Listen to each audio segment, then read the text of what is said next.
Sir শুরু করেন। আমার আসলে আজকে আমি চাচ্ছি যে তোমাদের কোনো কিছু ওরকম স্পেসিফিক করাবো না, হ্যাঁ। আচ্ছা। তোমাদের এক্স রের যে ইটা আছে সেটা আরেকদিন আমি নিয়ে নিব।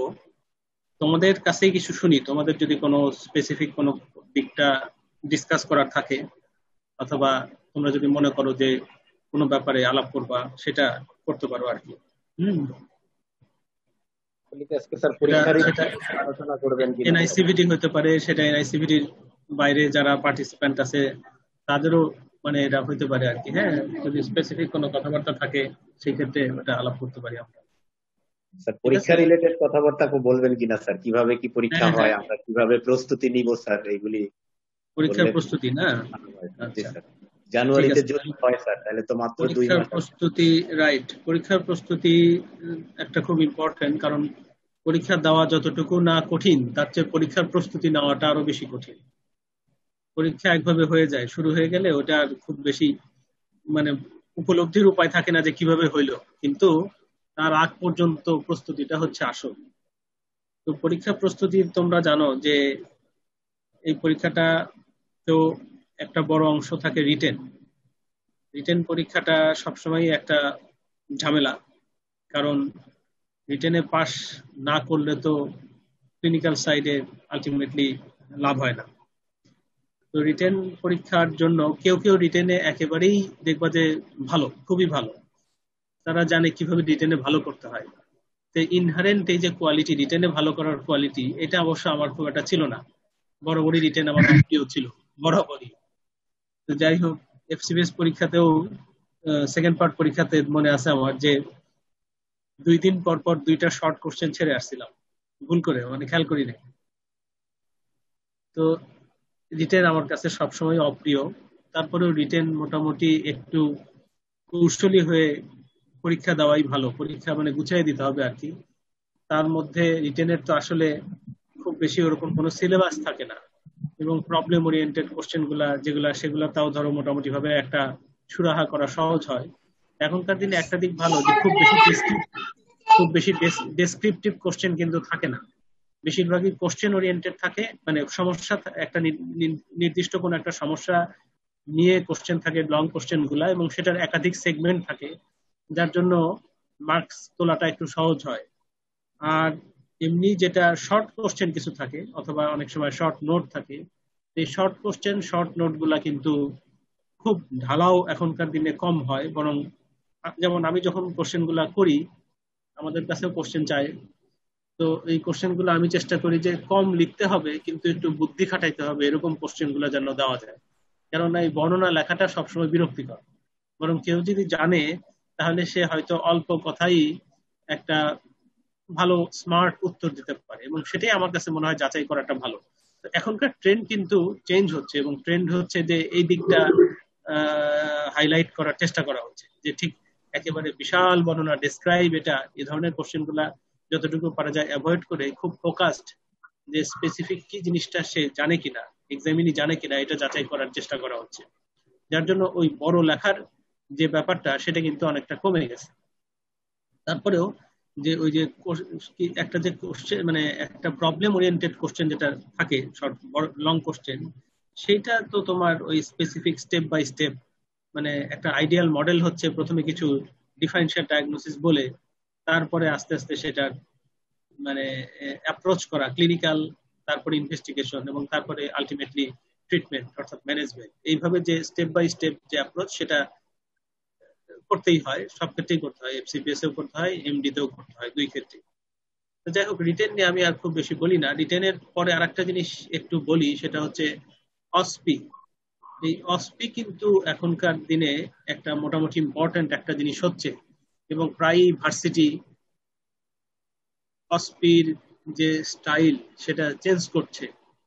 তোমরা জানো কিনা যে এই যেমন গতবারও কিন্তু অসপি অনেকে খারাপ করছে, দেখা যাচ্ছে যে হয়তো রিটেন কিংবা ক্লিনিক্যালে ভালো করে অসপিতে খারাপ করে ফেলছে। তো এই অসপি কিন্তু একটা ঝামেলা। ঝামেলা মানে এই অর্থে যে অসপিতে কিছু ট্রেন্ড এখানেও চেঞ্জ হচ্ছে।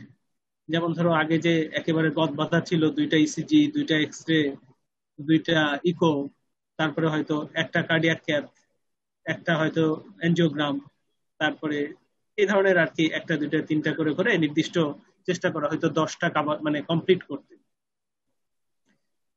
আমি শুনলাম যে গতবার বিএসএমএমইউতে নাকি একটা কোশ্চেন আসছিল যে তোমার ইয়ে থেকে এই এই এমপিআই মায়োকার্ডিয়াল পারফিউশন ইমেজিং এর একটা ইমেজ দিয়ে দিচ্ছে, সেটা থেকে একটা কোশ্চেন আসছে।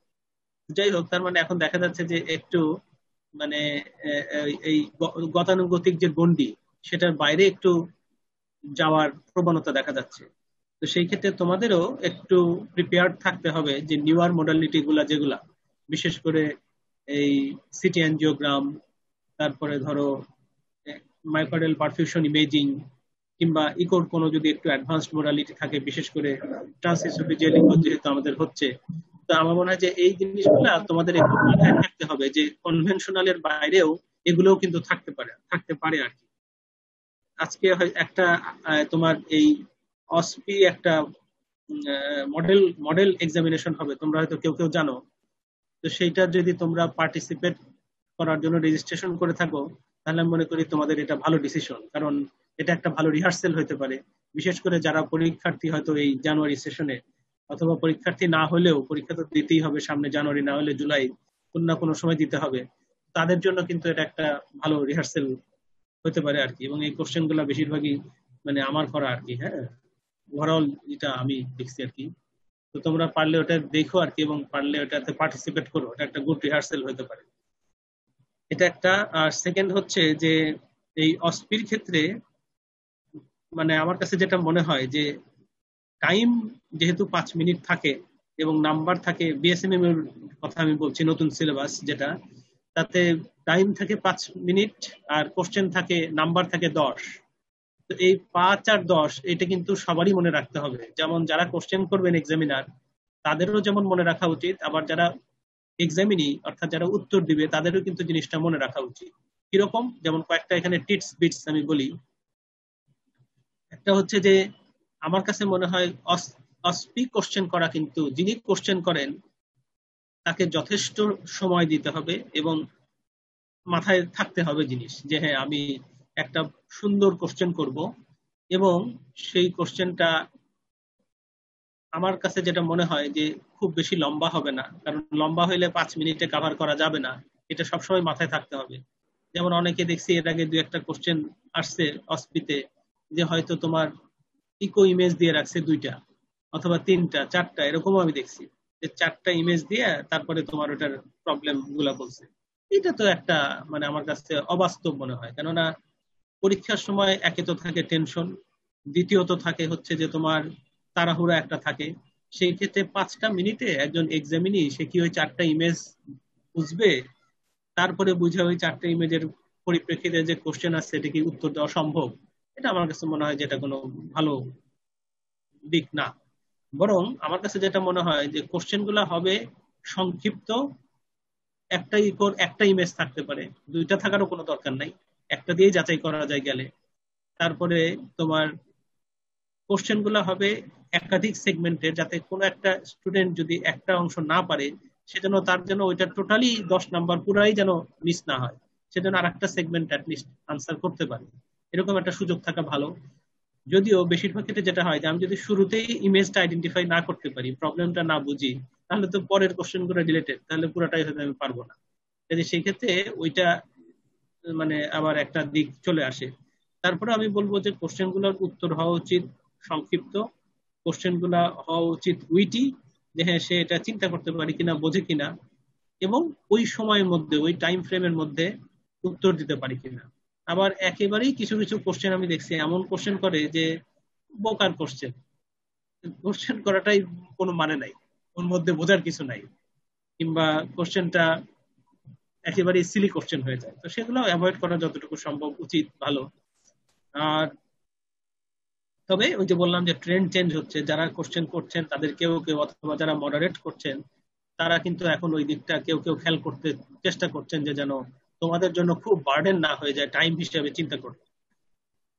কিন্তু তোমাদের আবার সেই সাথে ওই কিছু কিছু এক্সট্রা জিনিসও মাথায় রাখতে হবে, যে এগুলো কিন্তু দিয়ে দিতে পারে পরীক্ষায়, অ্যাডভান্স মোডালিটি গুলোও দিতে পারে, একটা কার্ডিয়াক ক্যাথের ডাটা, এটা আগেও দিতাম, অনেক আগে থেকেই আমরা দিতাম, তারপরেও ওইটাও মাথায় রাখতে হবে, ওটা দিতে পারে। তারপরে একটা হয়তো যে সিটি অ্যানজিওগ্রাম দিতে পারে। একটা কনভেনশনাল অ্যানজিওগ্রাম, একটা কনভেনশনাল কার্ডিয়াক কেয়ার, তারপরে কোনো কোনো সময় প্রেসার ট্রেসিং, এগুলো কিন্তু এখনকার দিনে দিয়ে দিতে পারে। তারপরে যেটা বললাম যে এমপিআই ইমেজ দিয়ে দিতে পারে। হয়তো একটা দেখা গেল যে বেশ একটা নতুন ডিভাইস হয়তো আগে ছিল না, যেটা ইদানিং ব্যবহার হচ্ছে, এমনকি আমাদের দেশেও ব্যবহার হচ্ছে, এরকম একটা দিয়ে দিতে পারে, একটা ডিডলেস পেসমেকারের একটা ছবি দিয়ে দিতে পারে। তো এরকম মানে আমি বলতে চাচ্ছি যে তোমাদের রেডি থাকতে হবে যে খুব যে এক্সট্রাঅর্ডিনারি কিছু জানতে চাইবে তা না, কিন্তু এই জিনিসগুলা তোমার একজন এমডি হতে যাচ্ছ, অথবা একজন এফসিপিএস হতে যাচ্ছ, অথবা একজন ডিকার্ড হতে যাচ্ছ, তো তোমাদের এইগুলো একটা মিনিমাম ওরিয়েন্টেশন আছে কিনা এটা একটু যাচাই করার জন্য চেষ্টা করতে পারে। একটা কথা বলি, যখন কোনো এরকম অস্পি তোমরা যখন মানে ফেস করতে যাও, তখন কিন্তু তোমরা সবসময় মাথায় রাখো যে 5 মিনিট টাইম, 10 মিনিট, 10টা নাম্বার, 10 নাম্বার 5 মিনিট, এবং এই নাম্বারের ক্ষেত্রে দেখবা যে এক একটা সেগমেন্টের ওয়েটেজ এক এক রকম। কোনোটাতে নাম্বার হয়তো বেশি, কোনোটাতে নাম্বার হয়তো কম, কোনোটা হয়তো জাস্ট মেমোরি মানে রিকল, তুমি জানো কিনা, ইয়েস নো, এইটা। আবার কোনোটা একটু অ্যানালাইটিক, জানলেই শুধু হবে না, তুমি ওটা বুঝতে পারো কিনা, অ্যানালাইসিস করতে পারো কিনা। তো এগুলো তোমাদেরকে একটু ওইভাবে সময়টা ঠিক করে নিতে হবে। আর একটা হচ্ছে এখানে আরো কিছু ট্রিক্স আছে, যেমন ধরো লেখার সময় কিন্তু লম্বা বর্ণনা লিখো না, কৌশলী হও। সবসময় পুরা গ্রামাটিক্যালি কারেক্ট সেন্টেন্স লেখারও দরকার নাই। যেমন ধরো প্যারাস্টার্নাল লং অ্যাক্সিস ভিউ, এই কথাটা পুরা না লিখে PLAX একটা প্লাস একটা হচ্ছে তোমার এস্টাবলিশড অ্যাব্রিভিয়েশন, যদি এরকম সংক্ষিপ্ত যদি তুমি লেখো, প্যারাস্টার্নাল লং অ্যাক্সিস ভিউ যদি তুমি লিখতে যাও, তাহলে যে সময়টা তোমার নষ্ট হবে, সেখানে কেউ যদি বুদ্ধি করে PLAX ভিউ লেখে, তাহলে কিন্তু সময় 3/1 লেগে যায়। কাজে তুমি তখন আর একটা জিনিস চিন্তা করার, ওই 5 মিনিট সময়ের মধ্যে তুমি আর একটা অংশ চিন্তা করার সময় তোমার থাকবে। কাজেই এই খুব এস্টাবলিশড যেসব সংক্ষিপ্ত রূপ অ্যাব্রিভিয়েশন, সেগুলা কিন্তু তুমি কৌশলী হয়ে অস্পির সময় অবশ্যই ইউজ করার চেষ্টা করবা। তার মানে এই না যে আবার যেটা কেউ জানে না আমি শুধু করলাম সংক্ষেপ, সেটা কিন্তু হবে না, সেটা করলে আবার ঠিক হবে না। এগুলা মনে রাখো। আর তুমি জাস্ট জিনিসটা বুঝাইতেই পারলেই হলো, অত লম্বা করে লেখার কোনো দরকার নাই। তুমি যদি এভাবে কৌশলী হও, তাহলে 5 মিনিট সময়ের মধ্যে তুমি চিন্তা করেও লিখে আসতে পারার কথা আর কি। এইভাবেই কোশ্চেন গুলা দেওয়ার এবং সাজানোর চেষ্টা করা হয়। তাহলে অস্পির ক্ষেত্রে এটা হচ্ছে আমার তোমাদের প্রতি পরামর্শ, মনে রাখো এটা। আর অস্পিতে আরেকটা কারণে খারাপ করে অনেক সময়, সেটা হচ্ছে দেখা যায় অস্পিতে ওই আমি ধরো 3 নাম্বার স্টেশন, ওইখানে অস্পিতে দেখা গেল তাড়াহুড়ার মধ্যে কিন্তু আমি ভয় পেয়ে গেলাম, অথবা আমি শেষ করতে পারলাম না। তখন আমি পরে 4 নাম্বারে গিয়ে করি কি, অনেক সময় 3 নাম্বারে যেটুকু ভেবে আসছি আমার কাছে মনে হচ্ছে ওটা একটু শেষ করে দিই, ওটা শেষ করে 4 নাম্বারটা শুরু করি। ওই শেষ করতে গিয়ে দেখা গেল 4 নাম্বারের অর্ধেক সময় শেষ, 4 নাম্বারের ওই 2.5 মিনিটের মধ্যে আর খুব একটা চিন্তা করবা কি, লিখবা কি, ওইটা করতে যাও না। বরং জাস্ট ওই যে যেটা মনে হচ্ছে তোমার যে ওই 3 নাম্বার স্টেশনটা ইনকমপ্লিট থাকলো, ওটা ইনকমপ্লিটই রাখো। তুমি 4 নাম্বারই শেষ করো, করার পরে তোমাকে যদি এক্সট্রা টাইম দেয়, সাধারণত দেয়, ওই এক্সট্রা টাইমে তুমি 3 নাম্বারটা নিয়ে আবার চিন্তা করো যে ওটা আমি শেষ করে আসতে পারি কিনা। এটা হচ্ছে একটা ভালো বুদ্ধি। তাহলে তোমার কোনোটাই একেবারে হাড়ির মধ্যে হাড়ি করতে গেলে আলটিমেটলি দেখা গেল যে পরের সবগুলাই আধা খাচড়া হয়ে গেল, সেটা যেন না হয় সেটা খেয়াল করতে হবে। তো এটা হচ্ছে অস্পির ব্যাপারে চিন্তা। আর অস্পির পরে যেটা ক্লিনিক্যাল, ক্লিনিক্যাল তো হচ্ছে যে আসলে পোস্ট গ্রাজুয়েট এক্সামিনেশন গুলার প্রাণ। যে ক্লিনিক্যালে তোমার সুন্দর করে একটা প্রিপারেশন নেওয়াটা খুব ইম্পর্টেন্ট। এত কিছুর পরেও আলটিমেটলি খেলা যখন মাঠে গড়াবে, তখন কেমন খেলে আসবে এটা কিন্তু টোটালি আনসার্টেন। দেখা গেল খুব ভালো প্রিপারেশন নিলা অনেক মাস ধরে, কিন্তু পরীক্ষার সময় আশানুরূপ পরীক্ষা হইল না। আবার দেখা গেল যে হয়তো মোটামুটি একটা রিজনেবল প্রিপারেশন হইলো, কিন্তু পরীক্ষার সময় তুমি মাঠে খুব ভালো গোল দিয়ে আসলে, এটাও হইতে পারে। যাই হোক, যেটাই হোক, তারপরেও যদি তুমি মোটামুটি ভাবে একটা রিজনেবল টাইম দাও, মোটামুটি অনুশীলন করো, তাহলে একেবারে খারাপ হওয়ার কথা না। আর একটা কথা বলি, যে বিশেষ করে এই এমডি এবং ডিপ্লোমাতে কিন্তু তোমার পুরা 1 বছর 2 বছর অথবা তোমার পুরা কোর্সের মধ্যে তোমার পারফরমেন্স কি, এটা কিন্তু বেশিরভাগ ক্ষেত্রেই একটা যাচাই করার সুযোগ আসে কিংবা থাকে, অথবা এক্সামিনাররাও চায়। কেননা এক্সামিনাররা তো ভিন গ্রহ থেকে আসবে না, ওই ঘুরে ফিরে কিন্তু তোমাদের পরিচিত টিচাররাই কিন্তু এক্সামিনার হয়। কাজেই কম বেশি ওনাদের, বিশেষ করে কোনো একটা ছেলে অথবা মেয়ে যখন ডুবতে যাচ্ছে তখন কিন্তু চেষ্টা করা হয় যে সেভ করা যায় কিনা, এটা একটু চেষ্টা করা হয়, অথবা সফট কর্নার একটা থাকে কিন্তু সবসময়।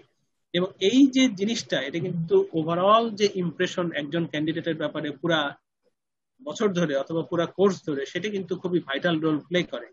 এই কথাটা বিশেষ করে প্রযোজ্য ডিপ্লোমা আর এমডির ক্ষেত্রে। এফসিপিএস এর ক্ষেত্রে এই সুযোগটা একটু কম, তারপরেও এফসিপিএস স্পেশালিটি যেগুলা, মেডিসিন সার্জারি বলছি না, সাব স্পেশালিটি যেগুলো, সেগুলোতে কিন্তু তারপরেও কিছুটা এটা রোল প্লে করে, এটা আমার এক্সপিরিয়েন্স। যাই হোক, তো সেই ক্ষেত্রে এই ক্লিনিক্যালের ব্যাপারে লং কোশ্চেন, শর্ট কোশ্চেন আর ভাইবা।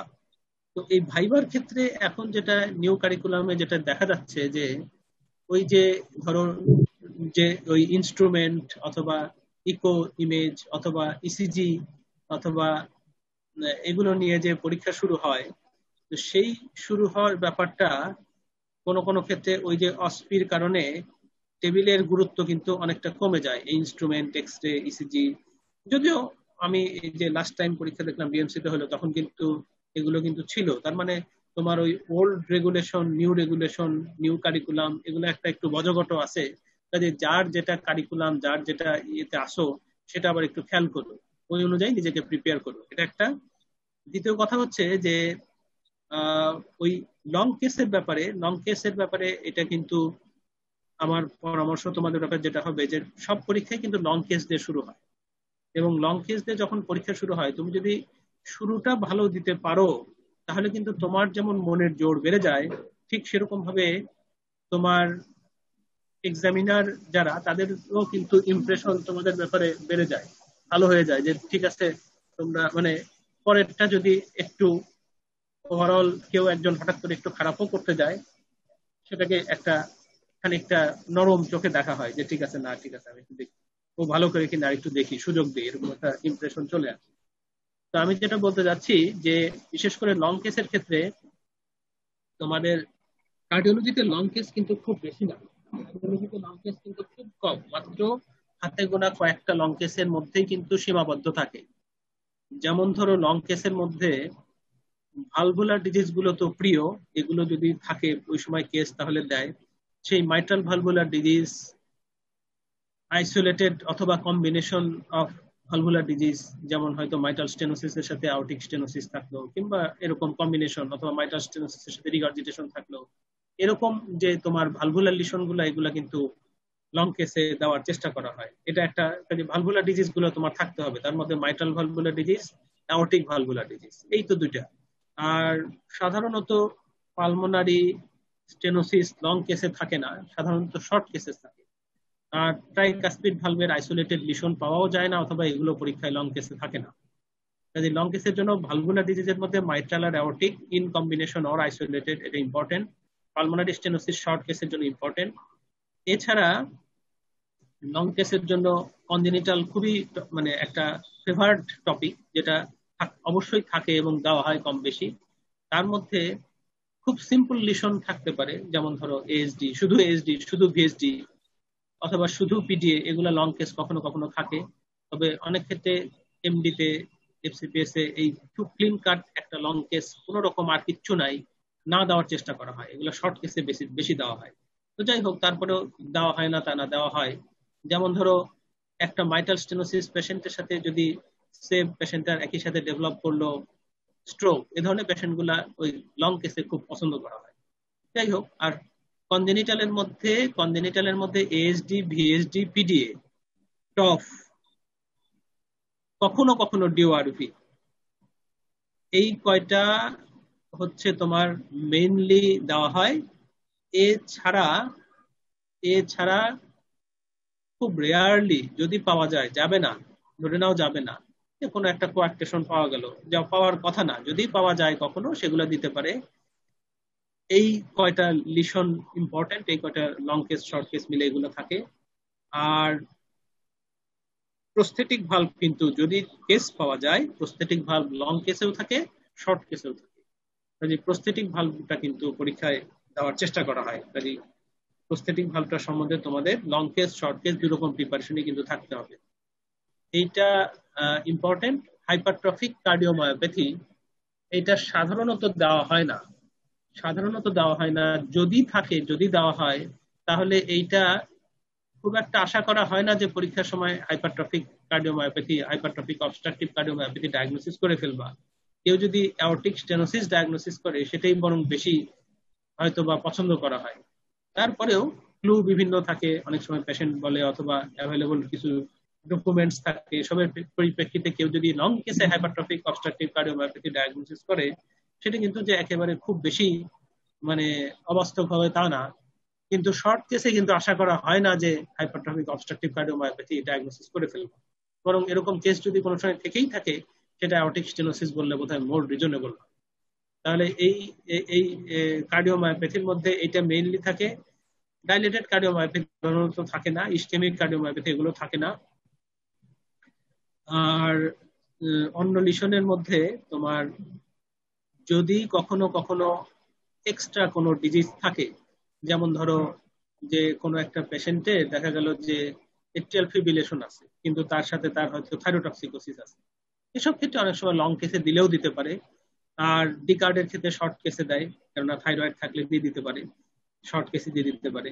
তো এগুলো থাকতে পারে। আর অন্য লিশনের মধ্যে তার মানে কেউ যদি এই লং কেসের জন্য অথবা শর্ট কেসের জন্য ঘুরে ঘুরে এই পার্টিকুলার কিছু যদি জিনিসকে মোটামুটি ভাবে রিহার্সেলটায় রেডি হয়, ডিসকাস করে, তাহলে কিন্তু এনাফ।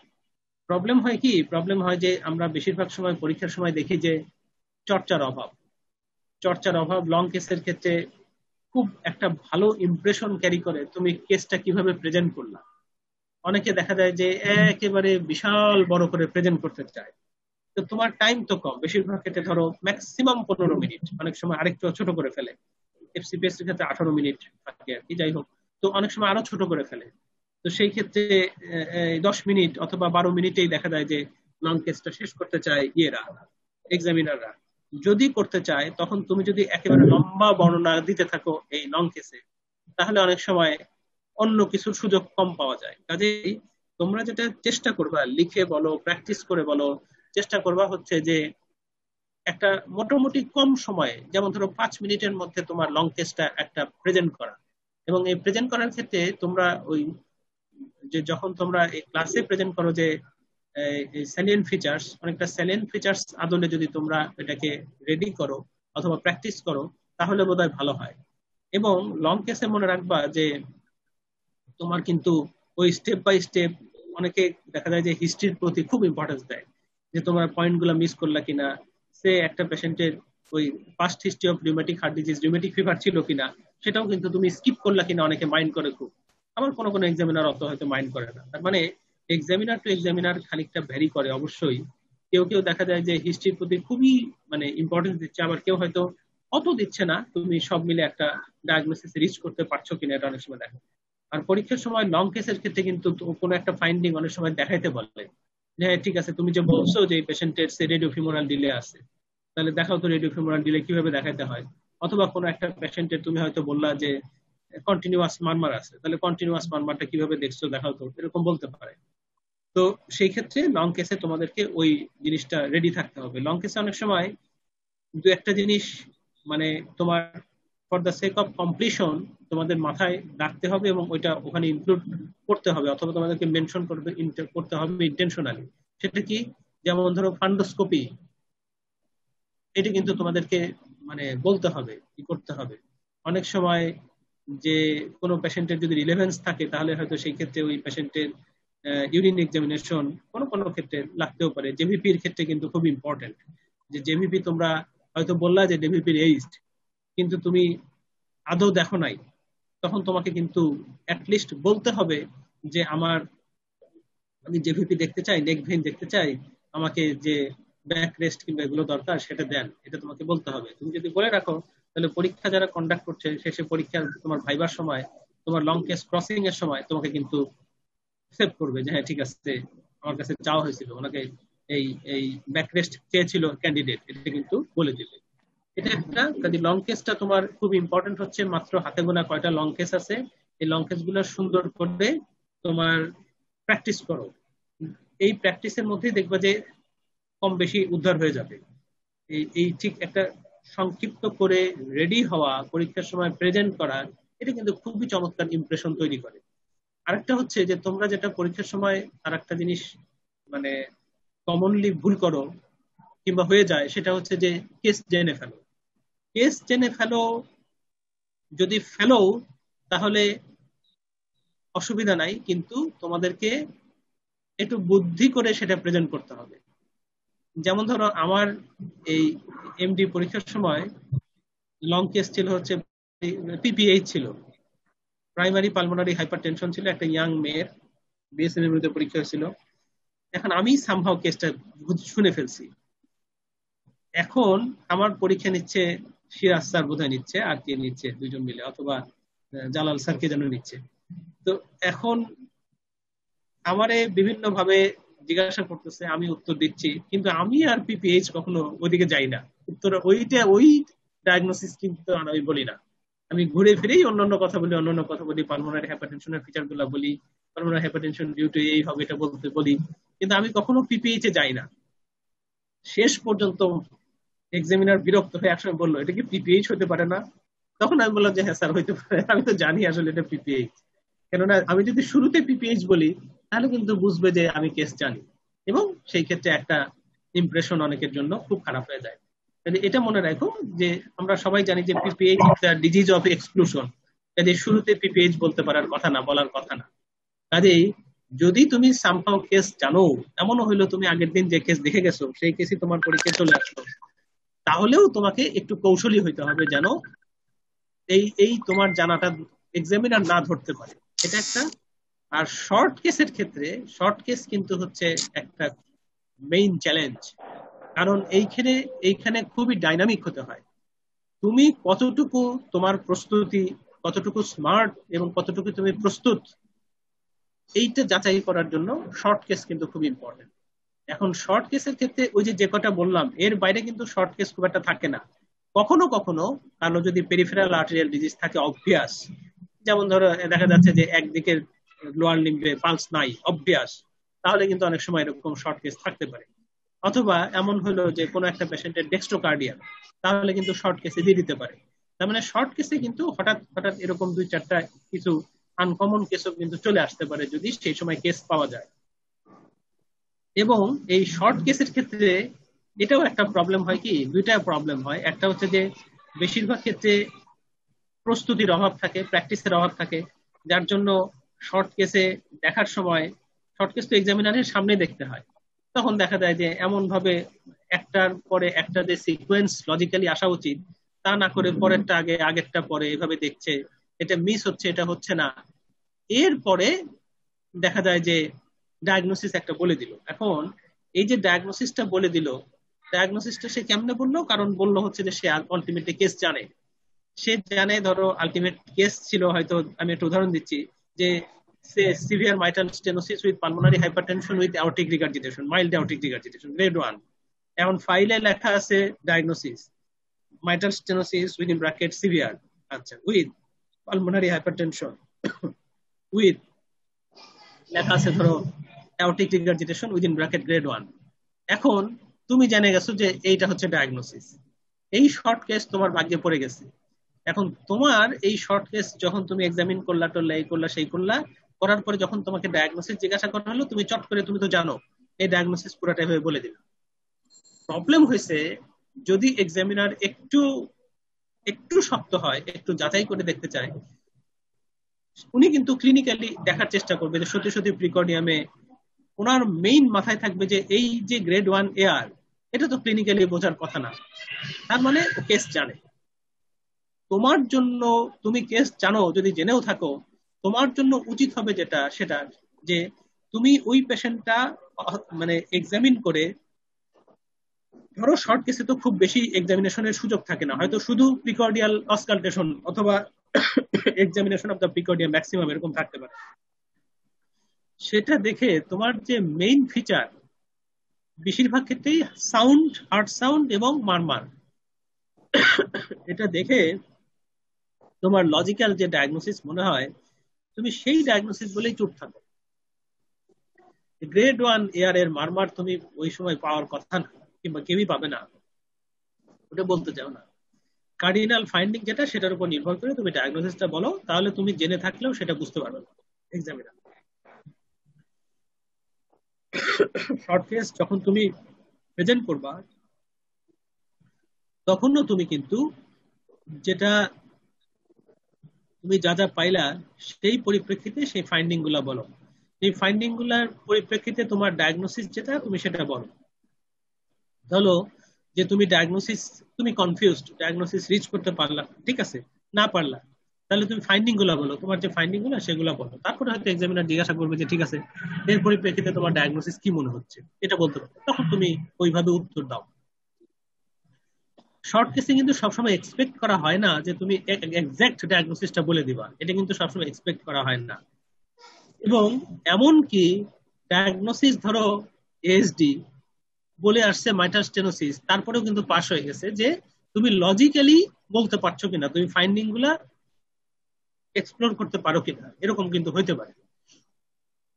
কিন্তু একেবারে উল্টা দিকে গেলে হবে না।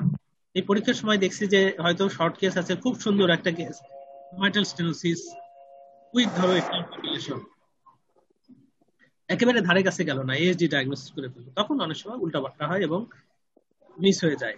কাজে এই শর্ট কেসটাও তোমাদের নিয়ম হচ্ছে যে যতটুকু সম্ভব কমন শর্ট কেস গুলা ভালো করে একটু করে যাও, রিহার্সেল দিয়ে যাও, দেখে যাও, যত কেস দেখবা তত এবং যত ডিসকাস করবা তত কিন্তু তোমাদের পরীক্ষার সময় কনফিডেন্স থাকবে। শর্ট কেস কয়টা করতে হবে এটা অনেকের মধ্যে একটা থাকে, খুব হার্ড অ্যান্ড ফাস্ট রুল নাই, তবে অবশ্যই কমপক্ষে 2টা তো করা উচিতই, আর একটু বেশি করতে পারলে ভালো। অনেকে দেখা যায় যে একটা কেস করতেই অনেক টাইম নষ্ট করে ফেললো, তারপরে কেসটা হলো ভুল, এখন পরে যেটাতে যাবে সেখানে দেখা গেল মাথাটা গরম, পুরা কেসটে উল্টা পাল্টা ভুল টুল করে দিল, এই শর্ট কেস গেল খারাপ হয়ে, শর্ট কেসে করলো ফেল, পরে ভাইবার সময় দেখা গেল যে ইমপ্রেশন খারাপ, একটা ব্যাড ইমপ্রেশন নিয়ে যখন আলটিমেটলি পরীক্ষা শুরু হলো, সেই পরীক্ষায় ভাইবাও খারাপ হয়ে গেল, এরকম কিন্তু কমনলি হয়। কাজে এটা খেয়াল করো। আর ভাইবা পরীক্ষার সময় যদি তোমাদের টেবিলে সে আগের মতো যদি ধরো ইসিজি থাকে, এক্সরে থাকে, ইনস্ট্রুমেন্ট থাকে, ইকো থাকে, তাহলে কিন্তু মানে এগুলা সাধারণত মোটামুটি এই কমন জিনিসগুলোর মধ্যেই কিন্তু এগুলো থাকে, খুব আনকমন জিনিস থাকে না। ইনস্ট্রুমেন্ট আমরা যতটুকু আগে পড়াইতাম, এখন দেখি যে পরীক্ষার সময় জাস্ট হাতে গোনা কয়েকটা ইনস্ট্রুমেন্টের মধ্যেই ঘুরে ফিরে থাকে। তার মধ্যে ধরো ভাস্কুলার এক্সরে শীট থাকে, তারপরে হয়তো এই যে জুটকিন্স ক্যাথেটার থাকে, পিকটেইল ক্যাথেটার থাকে, তারপরে তোমার এই সে একটা আইভি ক্যানুলা থাকে, তারপরে পাংচার নিডল থাকতে পারে, তারপরে অনেক সময় এই ইনস্ট্রুমেন্টের মধ্যে এই টিপিএম এর লিড থাকে, টিপিএম এর জেনারেটর থাকে, এগুলো থাকতে পারে। পার্মানেন্ট পেসমেকার এর একটা জেনারেটর থাকে, সাধারণত লিড থাকে না, জেনারেটর থাকে। আচ্ছা, তারপরে ল্যারিঙ্গোস্কোপ তো হয়তো টেবিলে থাকে, কিন্তু সাধারণত পরীক্ষার সময় ধরে দেখি না আর কি, ধরে না বললেই চলে। এই যে পিটিএমসির ইনস্ট্রুমেন্ট গুলা, এগুলা কিন্তু পরীক্ষার সময় খুব কমই দেওয়া হয়, দেওয়া হলেও পরীক্ষার সময় ধরে না, সাধারণত ধরতে দেখি না। ঘুরে ফিরে কিন্তু পার্টিকুলার কিছু ইনস্ট্রুমেন্ট, কিছু জিনিসের মধ্যেই ঘুরপাক খায়, এর মাঝেই পরীক্ষা কিন্তু থাকে। আর এই তোমার ইনস্ট্রুমেন্ট ছাড়া যে এই এক্সরের মধ্যে তোমাদেরকে ওই যে গতদিন যে কয়টা এক্সরে ডিসকাস করলাম, এবং সামনে হয়তো আরো যে দুই একটা এক্সরে ডিসকাস করব, সেগুলোর মধ্যে ঘুরে ফিরে থাকে। তার মানে এক্সরের মধ্যে টিপিক্যালি মাইটার স্টেনোসিসের এক্সরে, একটা পেরিকার্ডিয়াল ইফিউশনের এক্সরে, একটা তোমার এই ধরো প্রস্থেটিক ভালভের এক্সরে, তারপরে হয়তো রেয়ারলি পেরিকার্ডিয়াল ক্যালসিফিকেশন যদি থাকে, থাকার কথা না, তাহলে সেটা থাকতে পারে। তারপরে কনজেনিটাল হার্ট ডিজিজের মধ্যে একটা টফের এক্সরে, এগুলো হয়তো থাকতে পারে। তারপরে পালমোনারি রিমার এক্সরে, কখনো কখনো ডেক্সট্রোকার্ডিয়াল এক্সরে যদি থাকে, কখনো কখনো এটা থাকতে পারে। তারপরে কখনো কখনো একটা জাস্ট শুধু মাইল্ড কার্ডিওমেগালি উইথ সে left ventricular type of apex, এগুলো যদি থাকে কখনো কখনো ডিসকাশনের জন্য দিয়ে দিতে পারে। তার মানে এক্সরেও কিন্তু টিপিক্যাল ওই হাতে গোনা কয়েকটা এক্সরের মধ্যেই থাকে। তার মধ্যে কিছু এক্সরে থাকতে পারে ওই যে তোমার যেমন ধরো পেসমেকারের এক্সরে, শুধু পেসমেকার অথবা এআইসিডি অথবা সিআরটি অথবা কম্বো ডিভাইস, এগুলোর কিছু এক্সরে যদি থাকে, কখনো কখনো তার সাথে কমপ্লিকেশন এগুলো থাকতে পারে। এই ঘুরে ফিরে এক্সরে গুলা কিন্তু এর মধ্যেই থাকে, এর বাইরে এক্সরে থাকার চান্স কিন্তু খুব একটা নাই, খুব কম। আর ইকো ইকো কিন্তু বেশিরভাগ ক্ষেত্রেই তো স্টিল পিকচার থাকে। কোনো কোনো সময় দু একটা পরীক্ষাতে দেখা গেছে যে হয়তো ল্যাপটপে তোমার মানে স্টিল পিকচার অথবা মুভিং ইমেজ দিয়ে দিল। তো স্টিল পিকচার, মুভিং ইমেজ এগুলো যদি ল্যাপটপে দেয়, এগুলো খুব ক্লিয়ার থাকে, এগুলো কিন্তু আবার বোঝার সুবিধা। যেমন ধরো একটা মিক্সোমার একটা ক্লিপ দিয়ে দিল, ভিডিও ক্লিপ দিয়ে দিল, অথবা একটা স্টিল পিকচার দিয়ে দিল। তো এই ইকো গুলাও যে খুব আনকমন ডায়াগনোসিস কিছু থাকে তা না। মাইট্রাল ভালভুলার ডিজিজ থাকে, অ্যাওর্টিক স্টেনোসিসের থাকে, অ্যাওর্টিক রিগার্জিটেশনের থাকে, তারপরে তোমার এই কিছু থাকে পেরিকার্ডিয়াল ইফিউশনের থাকে, তারপরে ইম্পর্টেন্ট আর দু একটার মধ্যে যেমন ধরো এই টিউমার অর্থাৎ মিক্সোমার থাকে, তারপরে কিছু থ্রম্বাস থাকে, ভেজিটেশন থাকলে সেটা থাকতে পারে, তারপরে হচ্ছে কনজেনিটালের মধ্যে ঘুরে ফিরে টফেট থাকে, তারপরে এএসডি ভিএসডি থাকতে পারে, পিডিএর থাকতে পারে, অনেক সময় ওই যে কি বলে পিকেট ফেন্স অ্যাপিয়ারেন্সের ইকো থাকতে পারে। তারপরে ইকোর মধ্যে আর থাকতে পারে যদি পিডিএ থাকে ওই 2D image, sorry colour Doppler ইমেজের একটা থাকতে পারে, এটা অনেক সময় দিয়ে দেয়, যদি উপস্থিত ওই সময় থাকে পাওয়া যায় তাহলে দিয়ে দেয় আর কি। এছাড়া তোমার কিছু স্পেকট্রাল ডপলার টুকটাক দিয়ে দিতে পারে একটা এএস অথবা এআর এর ফ্লো বোঝো কিনা এটা দেখার জন্য।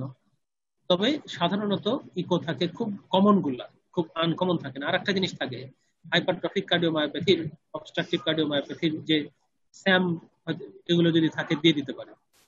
অথবা অনেক সময় মানে প্যারাস্টানা লং অ্যাক্সিস ভিউয়ে একটা এই হাইপারট্রফিক অবস্ট্রাকটিভ কার্ডিওমায়োপ্যাথির ইমেজ দিয়ে দিল টিপিক্যাল, এটা যদি দেয় তোমাকে চিনতে হবে, আইডেন্টিফাই করতে হবে, এগুলো থাকতে পারে। তার মানে যে এই ঘুরে ফিরে খুব কমন কিছুর মধ্যেই থাকে। আর ইসিজি, ইসিজির মধ্যে ইসিজিটা কিন্তু এক্সপেক্ট করা হয় যে তোমরা পারবা, কারণ ইসিজিটা কার্ডিওলজি পোস্ট গ্রাজুয়েট হচ্ছে, ইসিজি ধরে নেওয়া হয় যে কমন ইসিজি গুলা পারবা, এটাই ধরে নেওয়া হয়। ইসিজির মধ্যে কমন যা থাকে তার মধ্যে এট্রিয়াল ফিব্রিলেশন থাকে, এট্রিয়াল ফ্লাটার থাকে, তারপরে তোমার ভেন্ট্রিকুলার ট্যাকিকার্ডিয়া থাকে, ভেন্ট্রিকুলার ফিব্রিলেশন থাকতে পারে যদি কারো হাতে থাকে এরকম। আচ্ছা, তারপরে তোমার সুপ্রাভেন্ট্রিকুলার ট্যাকিকার্ডিয়া থাকে। এই অ্যারিথমিয়ার মধ্যে এগুলাই কমন, এছাড়া অ্যারিথমিয়া খুব একটা থাকে না। আর কমপ্লিট হার্ট ব্লক থাকে, তারপরে তোমার যদি মোবিস টাইপ 2 অথবা 1 কারো কালেকশনে থাকে সেটা দিয়ে দিতে পারে। এছাড়া এছাড়া তোমার ওদিকের মধ্যে এদিকের মধ্যে তোমার আর থাকে হচ্ছে যদি ডেক্সট্রোকার্ডিয়া থাকে ডব্লিউপিডব্লিউ সিনড্রোম থাকে, এগুলার থাকতে পারে। আর হচ্ছে এই লো ভোল্টেজ সাধারণত থাকে না। ঘুরে ফিরে তোমার ইসিজির মধ্যেও কিন্তু এই হাতে গোনা কয়েকটা ইসিজি বেশিরভাগ ক্ষেত্রে থাকে। আর খুব একটা দেখি না, খুব আনকমন ডায়াগনোসিস অথবা যেগুলো ওই সময় অল্প সময় বোঝা কঠিন এরকম কিন্তু খুব একটা দিতে দেখি না, থাকে না সাধারণত। এর মধ্যে তোমার কিন্তু পরীক্ষায়, আর পরীক্ষার সময় যখন তোমার কোশ্চেন ধরে, কোশ্চেন গুলাও কিন্তু ঘুরে ফিরে চেষ্টা করে, হাতের সামনে একটা লিস্ট থাকে বিভিন্ন সিস্টেম কভার করে, এগুলা কিন্তু তোমার খেয়াল করার চেষ্টা করে অনেকে যে ওগুলা সবগুলা থেকে কিছু কিছু কোশ্চেন যদি ধরা যায়, তার মধ্যে কিছু কিছু ভালো জিনিস মানে জানতে চায় যে তুমি আদৌ সিসিউতে কাজ করছো কিনা, অথবা তোমার এগুলো এক্সপোজার আছে কিনা, এগুলো একটু জানার চেষ্টা করে। তার মধ্যে যে তোমার ধরো যে এই টিপিএম কিভাবে করলা এটা অনেক সময় জানতে চায়। তারপরে এই মায়োকার্ডিয়াল ইনফাকশন, অ্যাকিউট এলভিএফ এগুলো কিভাবে ম্যানেজ করলা, এগুলো কিন্তু পরীক্ষার সময় ধরতে জিজ্ঞাসা করে। খুব ফ্রিকোয়েন্টলি জিজ্ঞাসা করে যে প্রাইমারি পিসিআই এর ইন্ডিকেশন কি, থ্রম্বোলাইটিক থেরাপির থ্রম্বোলাইসিস এর ইন্ডিকেশন কি, কন্ট্রাইন্ডিকেশন কি, কমপ্লিকেশন কি, এগুলো কিন্তু জিজ্ঞাসা করে। এই যে প্রাইমারি পিসিআই ইন্ডিকেশন অথবা থ্রম্বোলাইটিক্স এর ইন্ডিকেশন, কন্ট্রাইন্ডিকেশন, ইসিজি ক্রাইটেরিয়া, এই কমন কোশ্চেন গুলাতে দেখে অনেকে উল্টা পাল্টা করে ফেলে, কোথেকে যে কি বলে আল্লাহ জানে, এগুলো একটু ভালো করে খেয়াল করো। আর যেমন এসভিটি কিভাবে ম্যানেজ করলো ওয়ার্ডে, অ্যাডেনোসিন কিভাবে দিলা, কি কন্ট্রাইন্ডিকেশন, এগুলা কিন্তু প্রায় জিজ্ঞাসা করে।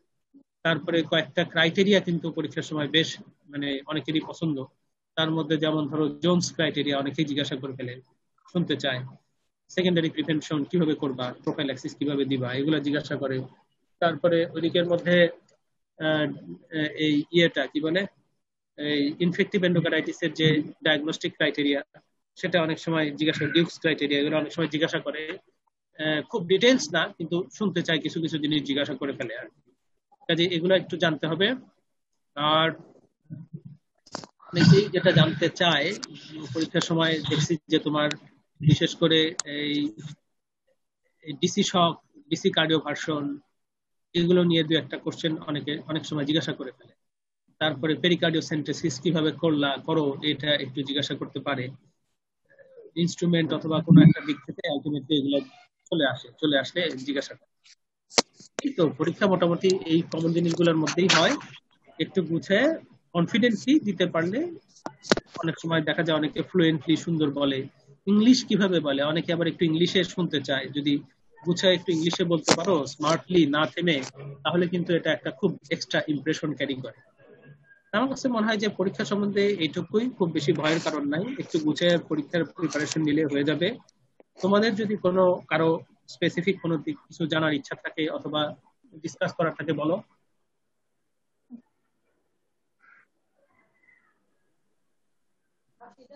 বলতে পারো। রিবন, স্যার থ্যাংক ইউ কোন স্যার। আছো? হ্যাঁ, হ্যাঁ, ওয়েলকাম। সুন্দর করে সব বললেন স্যার। হ্যাঁ, স্যার আপনি তো কি স্যার ডিটেলস সুস্মিতা? সবই বললেন স্যার। হ্যাঁ,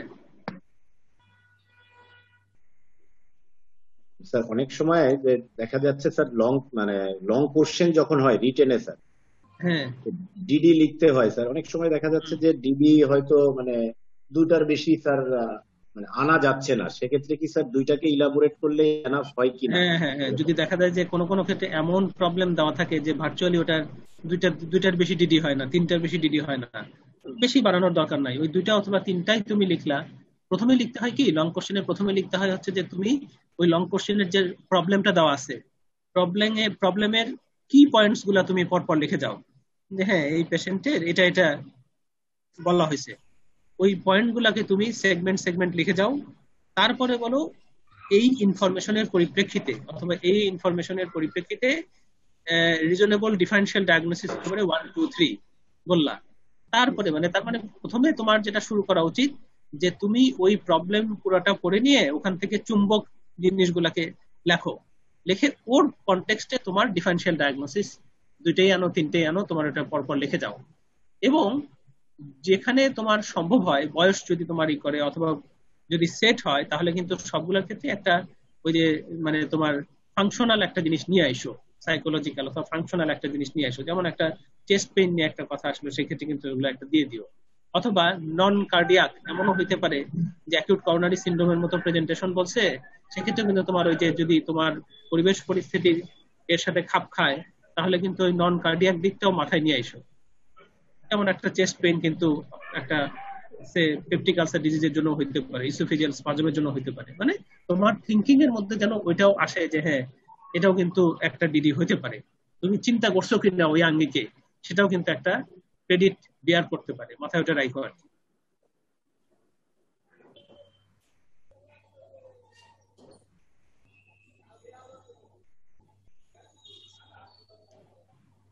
আর কিছু?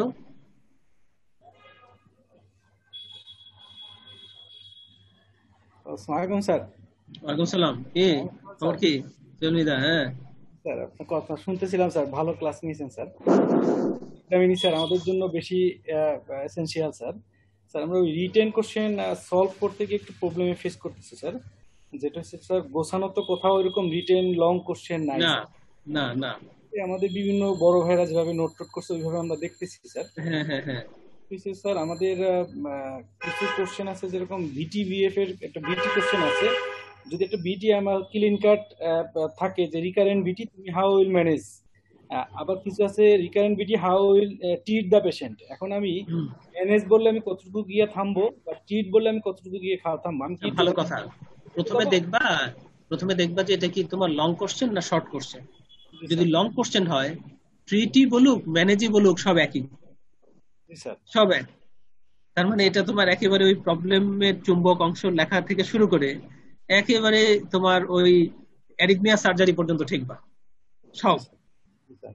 একেবারে তুমি করোনারি রিভাসকুলারাইজেশন করলা, তারপরে তুমি ওই পেশেন্টের হয়তো ইপিএ স্টাডি করলা, তুমি ইপিএ স্টাডি করে তুমি হয়তো কোনো ফোকাস আইডেন্টিফাই করলা, দরকার হলে তুমি ওই পেশেন্টের, যদিও এটা থিওরিটিক্যাল খুব বেশি না, কিন্তু তারপরে একটা দেখা গেল যে কোনো কোনো ক্ষেত্রে সার্জারি রোল আছে, সেটাও পর্যন্ত তুমি মেনশন করে দিবা। তার মানে তুমি সব জানো কিনা এই সম্বন্ধে।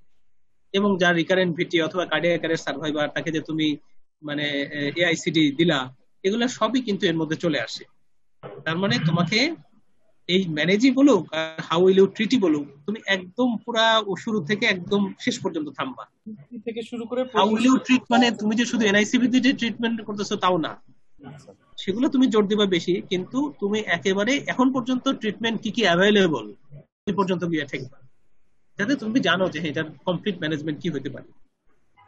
Thank you sir. আরেকটা কোশ্চেন হলো স্যার, এখন তো অনেক গাইডলাইন আছে স্যার, নতুন আরো 4টা গাইডলাইন আছে। এখন গাইডলাইন তো আমরা সাধারণত স্যার ওই যে ভাইবার জন্য মনে করি যে ভাইবার ইম্পর্টেন্ট। এখন আমাদের রিটেনের জন্য বইয়ে তো একটা ছকে রিটেনের অ্যান্সার করা আছে স্যার, বা ট্রিটমেন্ট বা ইয়ে লেখা আছে। এখন আমি গাইডলাইন থেকে কতটুকু ঢুকাবো, যেহেতু আমাদের গাইডলাইন, এখন আমি গাইডলাইন থেকে রিটেনে বা লেখার সময় ট্রিটমেন্টে বা ম্যানেজমেন্টে, এটা তো নতুন, যেটা আগে বইয়ের টেক্সট বুকে নাই, আমি কতটুকু ঢুকাবো বা কোনটা নিবো, এইটা নিয়ে আমার একটা কনফিউশন আছে স্যার।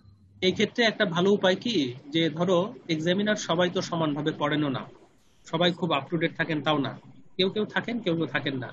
সেই ক্ষেত্রে ভালো নিয়ম হচ্ছে কি, যে তুমি এই ব্যাপারে কনভেনশনাল থিঙ্কিং কি, অথবা বইয়ে টেক্সট বুকে যেটা আছে, ধরো টেক্সট বুকে যা থাকে, জার্নাল কিংবা নতুন গাইডলাইন, টেক্সট বুক সাধারণত কিছুটা পিছিয়ে থাকে সবসময়। হ্যাঁ, আচ্ছা, যে তুমি টেক্সট বুক অথবা ওই সম্বন্ধে state of the art knowledge কি সেটা প্রথমে লিখে নিবা। লিখে নেওয়ার পরে তোমার যদি মনে হয় যে হ্যাঁ এই নতুন গাইডলাইনটাতে সিগনিফিক্যান্ট কোনো চেঞ্জ হয়েছে, ওই ইনফরমেশনটা কনভেনশনাল কথার পরে তুমি একটু উল্লেখ করে দাও। হ্যাঁ, recently published 2019 ACC AHA guideline has given importance on this. ঠিক আছে, একটু একটা লাইন তুমি টাচ করে যাও, তাতে তোমার লাভ হবে কি, যে ওই এক্সামিনার হয়তো বা ওটা পড়েন নাই, কিন্তু উনি কিন্তু তখন দেখে নিবে যে এই ছেলেটা তো বলতেছে হয়তো এটা লেটেস্ট আসছে, আমার এখনো দেখা হয় নাই, এরকম মনে করতে পারে। এটা তোমার কোনো ডিসক্রেডিট হবে না, বরং তোমার কিছু ক্রেডিট হলে হতে পারে, এক্সট্রা তোমার কোনো ক্রেডিট বিয়ার করলে করতে পারে, ওটা তুমি শেষে উল্লেখ করবে। আবার অনেকে আছে এমন মনে করে যে না, আমি তো এই গাইডলাইন এটা বলছে মানে কনভেনশনাল সব বাদ, এখন হচ্ছে ওটা আমি পুরো লিখে দিয়ে আসবো। সেটা অনেক সময় অনেকে বিরক্ত হয়, অথবা যে জানে না সে তখন মনে করে যে এটা আবার কোথেকে লিখলো। এজন্য নিয়ম হচ্ছে যেটা জানা সবার ওটাকে লেখো, লেখার পরে তুমি যদি একটা জিনিস নতুন কোনো দিক মনে হচ্ছে আসছে, ওটা একটু টাচ দিয়ে যাও, কিন্তু ওটা বেশি বলো না, টাচ দিয়ে যাও, তুমি এটা জানো অথবা এটা তুমি দিয়ে গেলা। ঠিক আছে, ওটা তোমার কোনো ডিসক্রেডিট হবে না, তোমার কিছু ক্রেডিট হলেও হতে পারে। Thank you sir.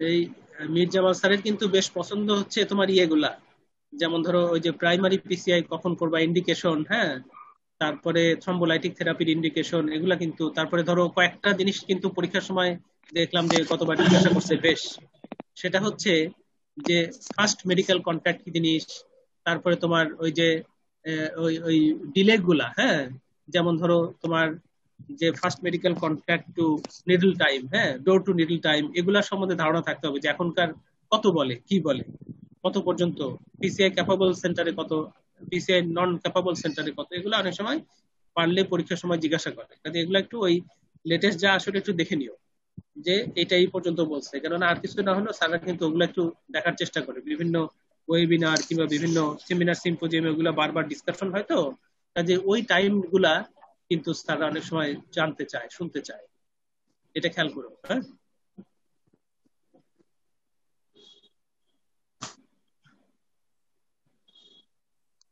আমার মনে হয় আমরা শেষ করি না? জি স্যার, থ্যাংক ইউ তোমরা স্যার। সবাই হ্যাঁ ওয়েলকাম, সবাই ভালো থাকো, সবাই নিরাপদ থাকো, সবাই সতর্ক থাকো। হ্যাঁ, সামনে আবার একদিন দেখা হবে, তখন তোমাদের স্পেসিফিক কোনো একটা কিছু আবার পড়াবো। ভালো থাকো। হ্যাঁ, জি স্যার, থ্যাংক ইউ স্যার, আসসালামু হ্যাঁ, আলাইকুম। ওয়েলকাম। ওয়ালাইকুম সালাম।